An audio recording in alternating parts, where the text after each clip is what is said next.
새벽 3시의 아빠. 새벽 3시였습니다. 마을이 깊이 잠든 시간. 가로등만 홀로 켜져 있는 골목. 그 골목 끝 작은 집에서 불이 켜졌어요. 현관문이 조용히 열렸습니다. 준호였어요. 38살, 두 아이의 아빠였습니다. 준호는 조용히 신발을 신었어요. 소리를 내지 않으려고 까치발을 들고 걸었습니다. 안방에서 아내가 자고 있었어요. 작은 방에서 7살 딸 하늘이와 5살 아들 별이가 자고 있었습니다. 준호는 아이들 방문을 살짝 열었어요. 두 아이가 나란히 누워 새근새근 자고 있었습니다. 하늘이는 이불을 걷어차고 별이는 곰인형을 꼭 안고 있었어요. 준호가 살며시 들어가서 하늘이 이불을 덮어주었습니다. 그리고 별이 머리를 쓸어주었어요. 아이들은 깨지 않았습니다. 준호는 다시 조용히 현관으로 나왔어요. 가방을 메고 문을 닫았습니다. 새벽 골목에 준호는 걷기 시작했습니다. 새벽 3시의 골목은 고요했어요. 별이 보였습니다. 도시에서는 잘 보이지 않는 별들이 오늘 밤은 유난히 많이 보였어요. 준호는 걸으면서 하늘을 잠깐 올려다보았습니다. 그리고 다시 고개를 숙이고 걸었어요. 준호의 본업은 회사였습니다. 아침 8시에 출근해서 저녁 7시에 퇴근했어요. 그리고 투잡이었습니다. 새벽 4시부터 7시까지 편의점 아르바이트였어요. 처음 시작한 건 1년 전이었습니다. 첫째 하늘이가 피아노를 배우고 싶다고 했고, 둘째 별이가 태권도를 다니고 싶다고 했고, 아내가 허리 치료를 받아야 했고, 전세 대출 이자가 올랐어요. 그래서 새벽에 일을 하기로 했어요. 편의점은 골목 어귀에 있었습니다. 준호가 문을 열고 들어가자 야간 알바 대학생이 반겼어요. 오셨어요, 선생님.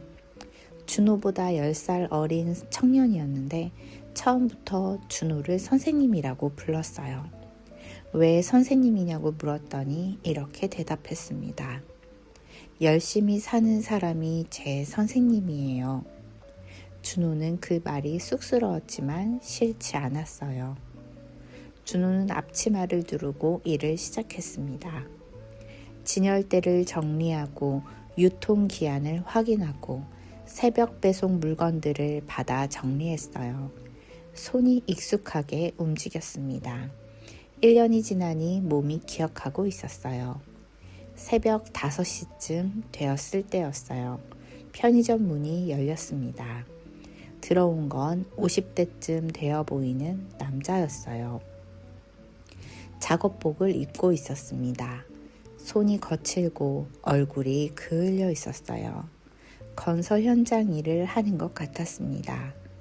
남자가 삼각김밥 2개와 캔커피 하나를 집었어요. 계산대로 왔습니다. 준호가 계산을 했어요. 5,000원입니다.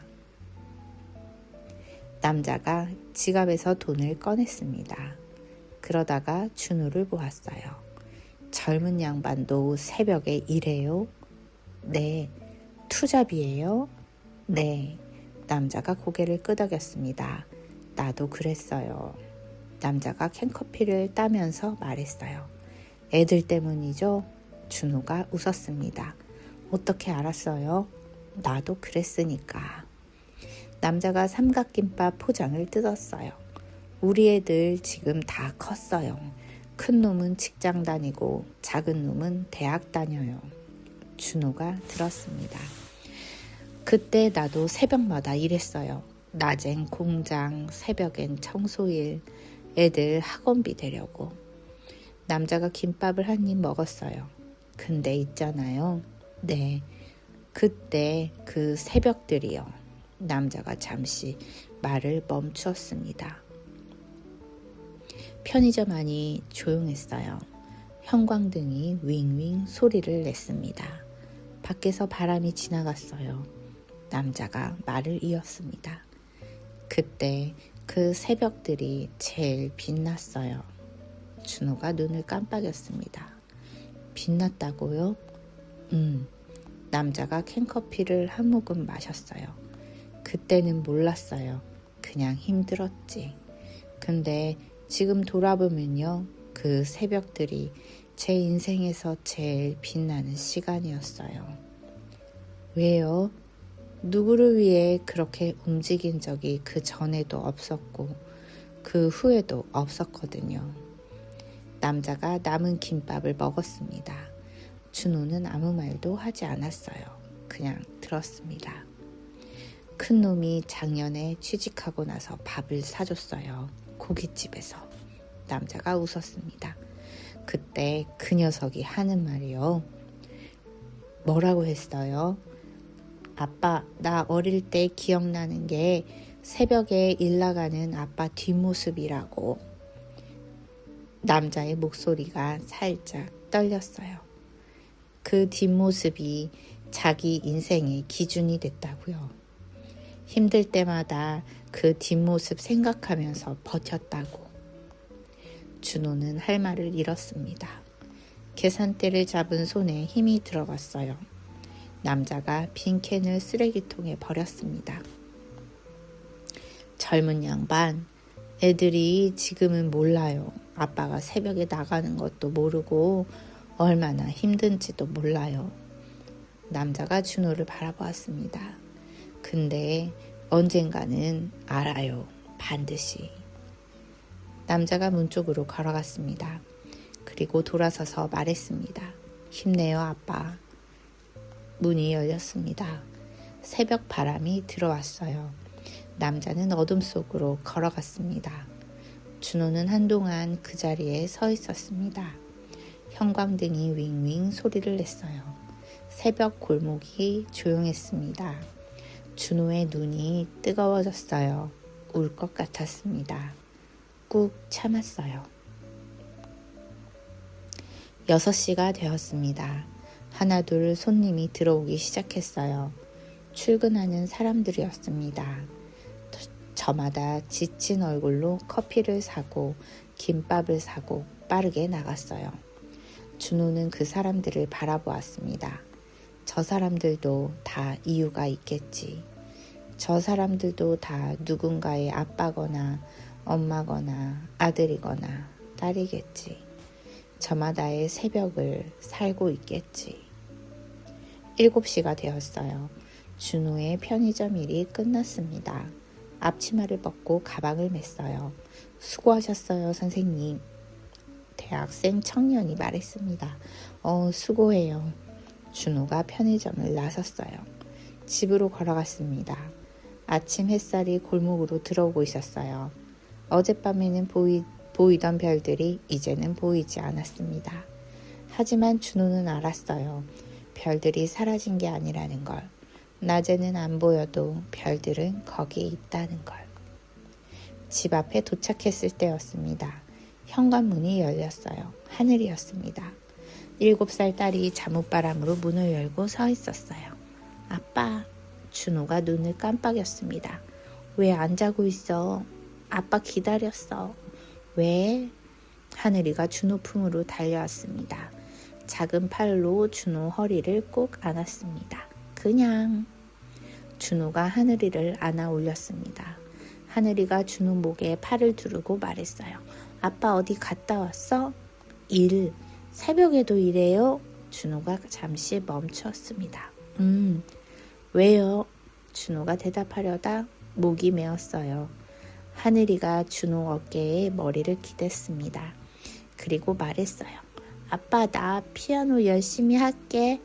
준호가 눈을 감았습니다. 알았어. 약속? 응, 약속. 안에서 별이 소리가 났어요. 아빠. 별이가 곰인형을 안고 뛰어왔습니다. 준호가 한 팔로 별이도 안았어요. 두 아이를 양팔에 안고 서 있었습니다. 아이들이 무거웠어요. 하지만 이상하게 몸이 가벼웠습니다. 아내가 나왔어요. 왔어요? 아내가 준호 얼굴을 보았습니다. 눈이 빨개진 걸 알아챘어요. 아무것도 묻지 않았습니다.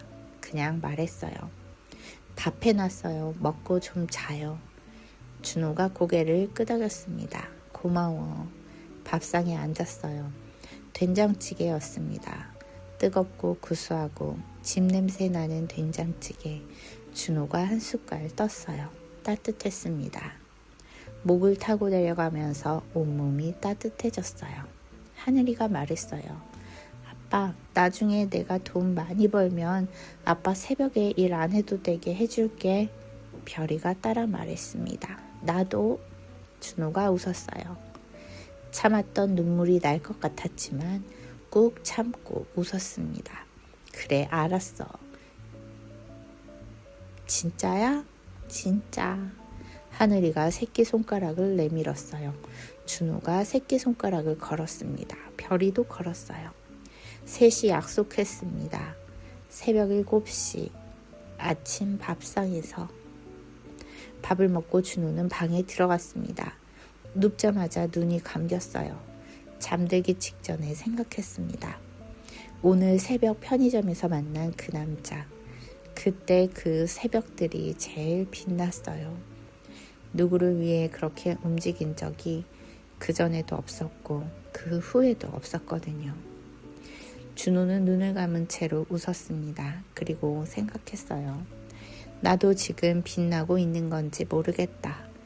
아무도 안 보는 새벽 3시에 혼자 골목을 걷는 이 시간에 모르겠다.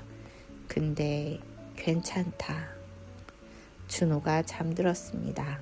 커튼 사이로 아침 햇살이 들어왔어요. 준호의 얼굴 위에 햇빛이 내려앉았습니다. 따뜻하고 조용하고 포근하게. 옆방에서 아이들 소리가 들렸어요. 하늘이랑 별이가 뭔가를 속삭이는 소리. 아마도 이런 말이었을 거예요. 아빠 깨우면 안 돼. 알아, 나도 알아. 조용히 해.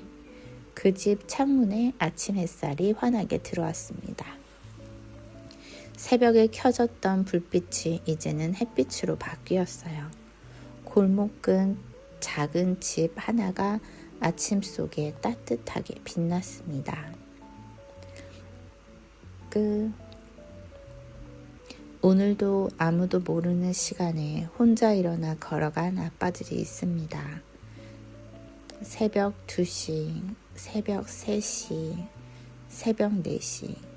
가족이 자는 동안 조용히 신발을 신고 나간 아빠들. 그 뒷모습을 아이들은 기억합니다. 말하지 않아도, 지금은 몰라도 언젠가 반드시 기억합니다. 그리고 그 뒷모습이 아이들 인생의 가장 든든한 기둥이 됩니다. 오늘 밤도 수고 많으셨어요.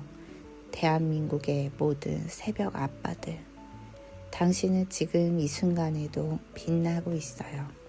편안히 주무세요. 굿나잇.